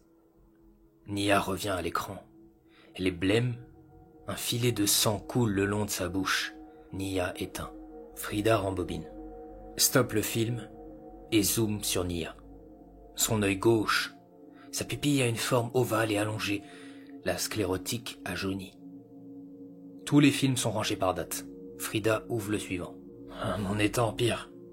J'ai une poussée d'herpès le long de la jambe droite. Elle est apparue en l'espace d'une nuit. You n'est pas revenu. Il est parti chasser et j'ai perdu son signal. J'espère qu'il n'a rien, sinon je suis perdu. La femme marque une pause. Elle semble regarder la caméra dans le coin supérieur droit du plafond. La cabine ne répond plus. Je crois que j'ai fait une connerie. You m'a demandé de me calmer, mais il obéit à mes ordres. Alors, il s'y est pas opposé. Nia se met à pleurer. Frida comprend qu'elle perd la raison. Son langage corporel répond aux critères. Regard hagard, alternance de lucidité et de délire. Soudain, elle se met à rire. D'abord doucement, puis avec rage. Elle s'adresse maintenant à la caméra de bord, celle qui la reliait à la base. Vous n'aviez pas prévu ça? J'ai saboté votre J'ai saboté votre vaisseau, votre beau vaisseau. Vous ne coloniserez jamais Kepler. D'ailleurs, elle ne s'appelle pas Kepler. C'est la drôle. La femme lève son index, le regarde en louchant, puis le bouge de droite à gauche. Nia sort du champ de la caméra. Frida s'éloigne et ouvre une trappe. Là, un petit escalier, et en bas, la salle des machines. Le réacteur est intact, mais les propulseurs ont été incendiés. Pas de doute, c'est volontaire. Mais un androïde du calibre de You aurait pu procéder aux réparations. Frida ouvre le prochain film. Elle sursaute en voyant la première image. Nia est face caméra. Une partie de son visage est recouverte d'une croûte difforme et nécrosée en certains endroits. On ne distingue plus sa sclérotique, recouverte d'une couche noire qui rappelle le pétrole. Son visage exprime tour à tour le désarroi, la malice et la folie. Les yeux écarquillés, elle ouvre la bouche pour parler, et un son guttural en sort. You apparaît derrière elle. il la prend gentiment par les épaules pour l'inviter à s'allonger. Nia le frappe au visage, mais l'androïde reste ferme. Étrangement, l'androïde reste muet. Ils sortent du champ visible un moment, et Yu vient ensuite éteindre la caméra. Là encore, il ne dit rien. Frida essaye de lire sur son visage, elle croit y voir du renoncement. Il n'y a pas d'autre film. Frida ressort du vaisseau. La porte latérale se referme derrière elle pour disparaître dans le blindage du vaisseau. À 20 mètres, le terrain est en pente. Elle prend soin de marcher entre les ramifications du club. Le sol en contrebas est accidenté, jonché de roches et d'arbres déracinés. Elle s'engage dans la pente. De temps à autre, elle glisse le long des pans de terre. Entre deux rochers imposants, il semble y avoir un passage. Elle porte sa lampe torche à l'intérieur et n'en voit pas le fond. Elle intensifie le rayonnement et découvre une grotte qui s'enfonce profondément dans la terre. Un vent léger en émane. Oh, elle envisage l'exploration, mais poursuit sa descente. En bas, le terrain est encore moins praticable. Des ronces épaisses s'élèvent sur plusieurs mètres et empêchent de voir tout à fait le sol. Elle touche l'écorce de l'arbre le plus proche et observe la réaction sur sa paume. Rien. La substance gélatineuse n'a pas d'odeur. Note personnelle. Le club ne rampe pas le long de certains arbres. Ceux-là sont recouverts d'une gélatine inodore. C'est peut-être une protection contre la chose. Aucune réaction allergique ou inflammatoire au contact de ma peau. Elle détache l'un des tubes à essai suspendus à sa ceinture pour le comparer à la gélatine qui recouvre sa main. De toute évidence, Nia a essayé de guérir sa fièvre avec la gélatine des arbres. Je doute que ça ait fonctionné. Frida range son tube à essai et grimpe à l'arbre. Elle enfonce ses pieds et ses mains dans la gélatine jusqu'à toucher l'écorce. La gélatine est d'une densité surprenante. Elle me sert de prise. Tout en grimpant, elle observe les environs. Toujours aucun signe de vie animale, humaine ou androïde. Elle s'élève à 10 mètres du sol, puis saute sur l'arbre le plus proche. Elle va ainsi d'arbre en arbre, tandis que les ronces défilent en contrebas. Bientôt les ronces cessent, et elle repère la ravine d'un torrent asséché. Des plantes poussent dans la boue craquelée. Elle remonte le lit du cours d'eau, et elle la voit, sur la berge, à moitié sortie de terre. Elle s'approche. C'est une main. Frida se ressaisit et arrache les mauvaises herbes pour dégager la main. Elle creuse et parvient à dégager tout un avant-bras, puis un bras entier. Il est encore attaché au torse. Elle poursuit son excavation et peu à peu, le corps entier émerge. Étalé ainsi sur le sol, elle l'observe. Il a été éventré. Des traces de griffes témoignent d'une lutte. Frida porte son regard au niveau du cou. L'acier a été sectionné et des fils dépassent. La tête n'est plus là. Pourtant, pas de doute, c'est bien Yu. Le numéro de série l'indique. Pendant un bref instant, elle croit à un déjà-vu. Mais le frisson qui parcourt son échine de fils et de composants artificiels ressemble à une forme d'empathie. Je dois cartographier les sols alentour. J'espère trouver la tête de Yu. Après 1 heure d'analyse, les sols asséchés ne révèlent rien. Pas de traces de Nia. Quant à Yu, le torrent de l'époque a pu emporter la tête décapitée. Elle revient au vaisseau. Vlad est déjà en décongélation, il ne tardera pas à se réveiller. Il n'est pas le seul. Quelque chose s'est réveillé aussi, au fond des cavernes. Sous terre, il y a un grand réseau de galeries et de lacs d'eau douce. L'obscurité n'est pas totale, car des plantes lucioles poussent sur les stalactites et les parois rocheuses. Elles envoient leur lueur verte sur les eaux riches en poissons et en algues. Et sur les berges, ils dorment, agglutinés en petits groupes, afin de garder au mieux la chaleur des corps. Dans l'antre de ces cavernes, il fait froid. Et quand ils ne se nourrissent pas de poissons ou d'algues, ils hibernent. Mais le son strident est venu jusqu'à eux. Il est parti d'un point de la forêt, il a remonté les tentacules du club jusqu'aux portes de leur refuge. La vibration s'est propagée au plafond et dans les gouffres. L'écho a fini par vibrer dans leur chair, là où l'ADN ne répond qu'à l'appel du club. Frida est près du cercueil. À l'avoir fait les 100 pas les bras croisés, on aurait presque pu dire qu'elle appréhendait. Le couvercle sort de son socle. Une fumée glaciale s'en échappe et Vlad apparaît. Le lit sur lequel il repose s'élève et sort peu à peu. Il a tout l'air d'un vampire sortant du caveau. C'est l'image qui vient à l'esprit de Frida. Il ouvre les yeux et sa poitrine se soulève comme s'il prenait son tout premier souffle. Par réflexe, il se met sur son séant. « Ah, Frida! Y a quelqu'un ?» « Je suis là. Mes yeux. Je ne vois rien. Calmez-vous, votre vue va revenir. » Vlad se calme un peu. Il se lève, vacille. Elle le soutient par le bras. Il s'agrippe à elle. « Mon dos. Faites-moi craquer le dos. » Elle le tourne délicatement, ramène ses bras devant lui et le soulève sans effort. Son dos craque si fort qu'on a l'impression qu'il vient de céder. Mais Vlad se sent mieux. Il expire longuement. « Combien de temps je suis resté comme ça ?» Elle regarde le compteur fixé à même le cercueil. 10 ans, 2 mois et 3 jours. Il ne dit rien. Le vertige le gagne, tandis qu'il perçoit quelque chose à travers le pare-brise. Il se rapproche comme il peut. Sa vue s'affine. « Kepler !»« Oui, nous avons réussi. » Il voit flou désormais. « Il y a autre chose, Vlad. » Il se retourne, la cherche dans la pénombre. J'ai retrouvé la navette de Nia Karidi. Elle a laissé un témoignage. Frida désigne un ordinateur posé sur une table. À côté, il y a un corps décapité. Vlad sent les poils de ses bras s'hérisser. Il désigne le coin du doigt. C'est son androïde, s'empresse d'ajouter Frida. You. Je n'ai pas retrouvé sa tête.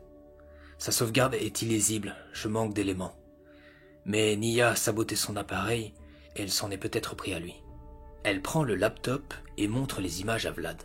Il voit à peu près normalement à présent, mais il peine à maintenir le regard, effrayé. À mi-parcours, il rabat l'écran. J'en ai assez vu. Qu'est-ce que c'est? Un parasite? Oui, il s'étend au sol et sur certains arbres. J'ai essayé de faire un prélèvement. Les arbres qu'il contrôle se sont mis à bouger et frapper. Un peu incrédule, Vlad va près de la fenêtre de pilotage. De là où il est, il aperçoit quelque chose au sol. C'est ce truc, ça m'a tout l'air d'un lichen. Vlad observe l'un des bras mécaniques et la pince géante qui les maintient au tronc gélatineux. Pourquoi ne s'en est-il pas pris à cet arbre? C'est la gélatine qui le protège. C'est sans doute un anticorps développé au fil des siècles. Nous aurions donc un antidote. Sans doute.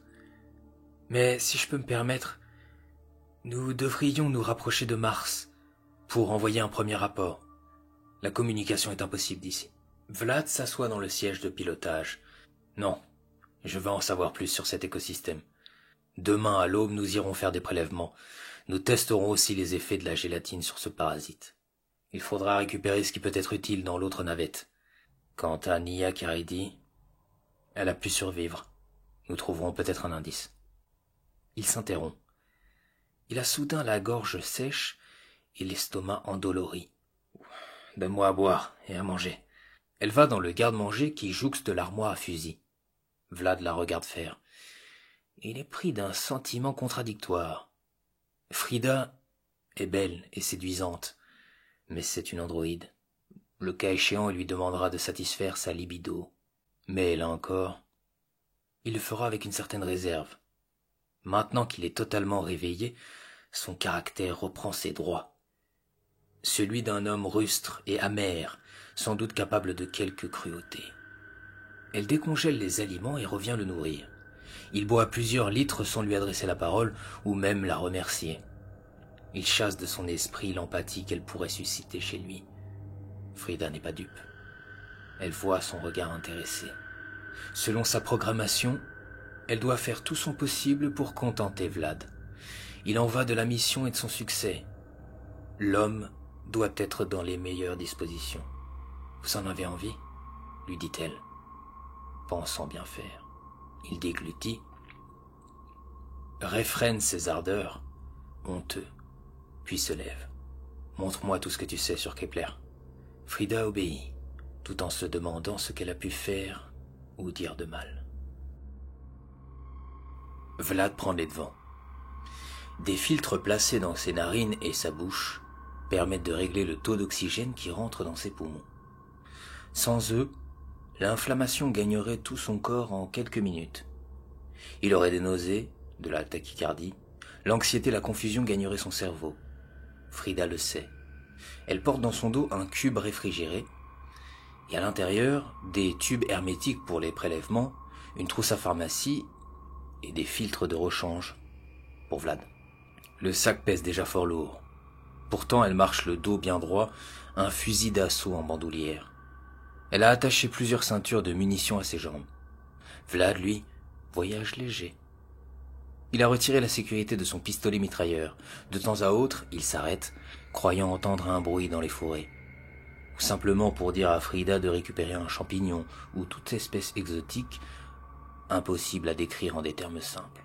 « Je n'aperçois pas même un insecte », dit-il à haute voix, tout en enjambant une racine sortie du sol.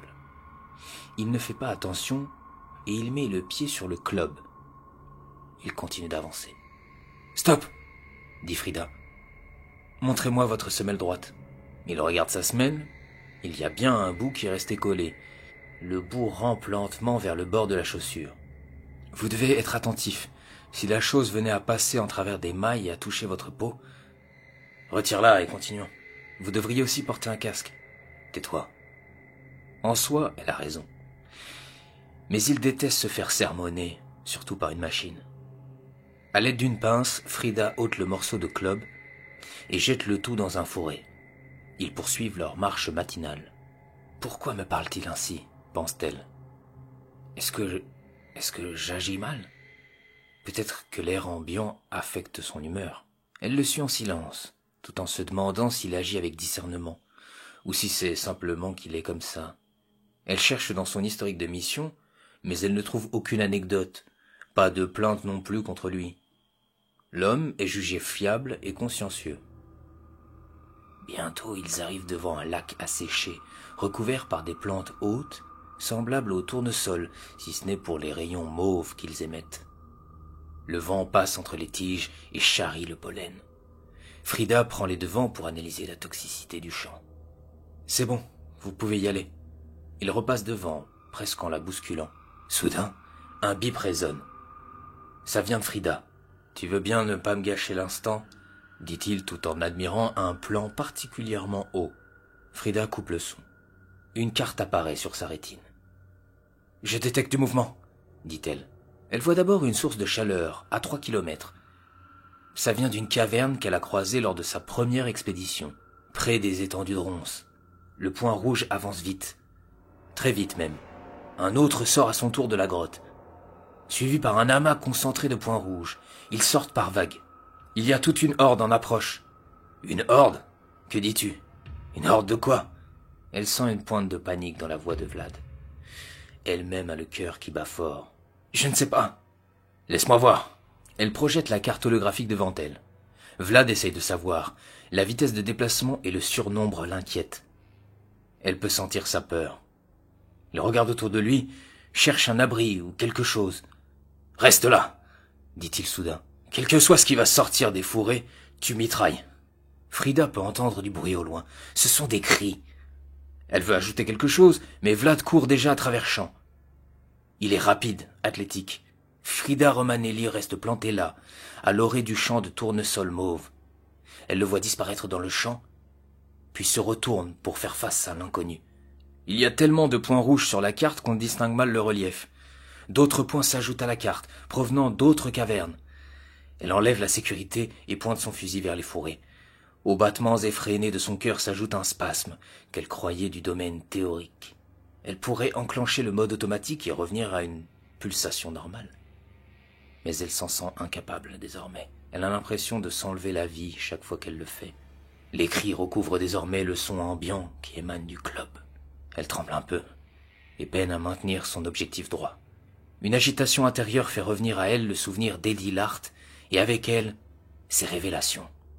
Elle repense à ses vies antérieures. Elle a l'impression d'être dans un jeu vidéo. Mais il s'agit de sa vie. Elle comprend. Elle comprend soudain. Les cris sont maintenant distincts, tout proches. Une horde de créatures hybrides, mi-animales, mi-club. Des félins infestés pour la plupart, recouverts d'une croûte reptilienne immonde et puante. Une morsure et c'est l'infection. Mais le malheureux qui se trouverait sur leur route n'aurait pas le temps de s'infecter. Ils dévorent leur proie vivante, Frida déglutit. Il est encore temps de fuir, mais elle a été programmée pour sauver des vies humaines. Quand bien même elle ne tiendrait qu'à un fil. Et le devoir l'enracine au sol. Aussi loin que porte sa vue, elle croit voir du mouvement dans la végétation. Elle zoome au maximum, et là, elle les voit. Un déchaînement de rage, de crocs, de griffes, des yeux jaunes ensanglantés. Un nouvel encart apparaît sur sa rétine. Présence d'un arbre gélatineux à 300 mètres. Stupéfaite, elle ne réalise pas encore qu'elle a généré elle-même cette information. C'est son instinct de survie qui s'exprime. Un cri terrible la sort de son apathie procédurière. Elle se met à courir sans savoir pourquoi. 200 mètres. Elle court, se déleste, et le cube réfrigéré retombe au sol. Elle conserve juste son fusil en bandoulière. La voilà qui sort du champ pour s'enfoncer dans la jungle. Ses enjambées sont chirurgicales. 50 mètres. Elle le voit. Un arbre au tronc large, recouvert par une gélatine épaisse d'un bleu éclatant et rayonnant. Elle sent quelque chose qui la talonne, son grognement. À 10 mètres du tronc, elle fait un saut en longueur et plante ses mains profondément. Elle poursuit son ascension. Son cœur bat si fort dans ses tempes qu'elle n'entend pas la horde contourner l'arbre dans un fracas de branches cassées et de plantes arrachées. Elle monte tout en haut et serre une branche de toutes ses forces, comme un enfant qui serrerait la jambe de sa mère après une belle frayeur. Elle regarde en bas. Un flot continu de créatures évite soigneusement l'arbre à gélatine. Elle peut deviner la jungle pliée sur leur passage. Puis elle entend un cri d'agonie. Insoutenable, irréel. Mon Dieu, qu'ai-je fait? L'utilitaire de pronostic vital s'enclenche. Vlad n'est pas encore mort. Il est inconscient. Frida ferme la fenêtre. Elle ne veut rien savoir. Ils reviennent. Ni une ni deux, elle se laisse tomber au sol et court vers le vaisseau. Sur sa carte, elle voit les points rouges revenir. Le corps de Vlad est invisible sur la carte. Seule une tache sombre suggère l'emplacement de bouts de chair et de viscères frais. Elle jette son fusil et court de plus belle. Sa vitesse atteint les 50 km/h. Son GPS l'aide à choisir le chemin le plus court, mais l'information est minimaliste. Parfois, elle trébuche, se relève et poursuit. La navette est toute proche. Elle vient de la démarrer à distance. Les moteurs sont allumés, prêts à décoller. Elle se retourne, s'attend à voir surgir la horde. Mais les points rouges de la carte indiquent qu'ils sont encore loin. Elle se retourne, elle la voit. L'humanoïde à 50 mètres, près de la protonave. Frida zoome pour une analyse de faciès. 5% de ressemblance avec Nia Karidi. Mais l'écaille qui recouvre son corps la rend méconnaissable. L'humanoïde aux allures reptiliennes se rue vers elle à quatre pattes comme un singe. Ses dents et sa langue noire suggèrent le poison. Frida se rue vers un arbre. Elle veut y grimper, mais trop tard. La monstruosité se jette sur elle et la mord à la jambe. Sa force est prodigieuse. Elle traîne déjà Frida, qui est impuissante. Elle la traîne sur plusieurs mètres. Les fougères défilent. Son dos buse contre des pierres. Où l'emmène-t-elle? Dans sa grotte. Alors, dans un acte désespéré pour survivre, Frida agrippe tout ce qui croise son chemin. Des mottes de terre, des champignons géants, des branches aux feuilles mortes et un bout d'écorce gélatineuse. Elle se redresse, lève son bras bien haut et frappe les côtes du prédateur. La bête ne lâche pas prise tout de suite, mais la gélatine fumante commence à attaquer l'écaille. La douleur monte au cerveau et l'humanoïde lâche prise, endolori. Frida court vers l'arbre gélatineux le plus proche. Sa jambe a été perforée au niveau du mollet. L'acier a plié sous l'effet des crocs puissants. Elle touche l'écorce et se badigeonne le corps à la va-vite. La chose aux côtes fumantes s'apprête à bondir sur elle, mais trop tard. Frida est devenue indigeste, toxique. D'autres créatures arrivent. Derrière l'apparente homogénéité des corps reptiliens, on devine toute une faune contaminée. Des bipèdes, des quadrupèdes et des oiseaux ayant perdu la faculté de voler. Frida est entourée de toutes parts. Ils rôdent, viennent la renifler, renoncent pour revenir à la charge l'instant d'après. Frida s'éloigne lentement, entourée d'un cortège nauséabond de corps écailleux, des écailles carénées ou granuleuses. Elle marche sur la bave et le pu qu'ils ont laissé en chemin. Elle glisse, tombe, se relève, rajoute de la gélatine chaque fois qu'elle croise l'un des arbres élixirs. Même le club au sol semble s'écarter sur son passage. La nave 66 est là. Ils la suivent toujours. La voilà qui escalade le tronc pour rejoindre le vaisseau. L'humanoïde au flanc nécrotique monte à son tour, suivi par deux félins écailleux. Frida se retourne. Il s'arrête. La spirale se forme dans le blindage latéral. Frida se jette à l'intérieur et referme l'accès derrière elle. En se refermant, la porte a sectionné un bras. Soudain, le vaisseau est secoué de toutes parts. La horde déchaîne sa rage sur le blindage. Frida peut les voir frapper le pare-brise pour entrer. Elle reprend son souffle et va se terrer dans un coin de la salle à côté de Yu et son corps sans tête. Elle n'ose pas le regarder.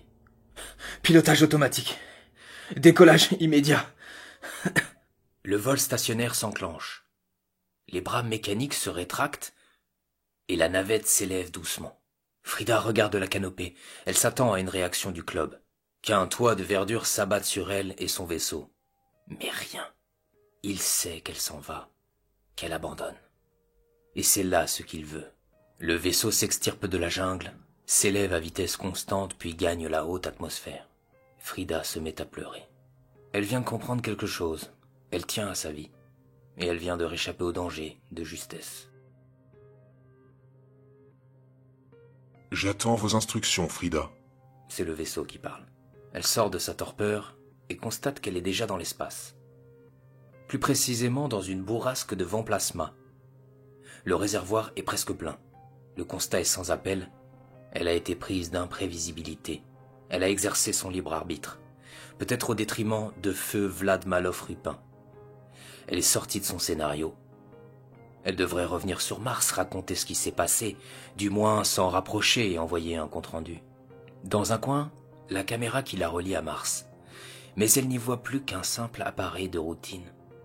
La possibilité d'être observée l'oppresse soudain. Elle a l'impression que la caméra réduit son champ d'action, sa liberté. Elle monte sur l'une des commodes. À l'écran de la caméra, on peut la voir en gros plan. Sa jambe lui fait mal. Le pu a fait fondre une partie de ses fils. Elle tend sa main, prend la caméra, puis contracte doucement ses doigts. Le métal plie, le verre éclate et la caméra n'est déjà plus qu'un vulgaire ramassis de matière. Elle redescend, croise le bras sectionné à terre. Les écailles ont déjà fané et un bras humain apparaît, constellé de taches de vieillesse. Frida repasse en pilotage manuel. Elle pose la caméra broyée sur son tableau de bord. Son choix était fait. Celle de la désertion, celle de l'exploration sans conquête. Elle manœuvre pour tourner le dos à Mars. Devant elle, l'espace infini. Son torse se bombe. Ce n'est pas qu'une simple inspiration, mais l'émotion que l'on ressent quand on devient libre. Elle lance le compte à rebours. 10, 9, 8. Le silence se fait. Les poils de ses bras sont hérissés. Une larme s'échappe de son œil bionique. 3, 2, 1. Elle rabat la commande de vitesse et disparaît.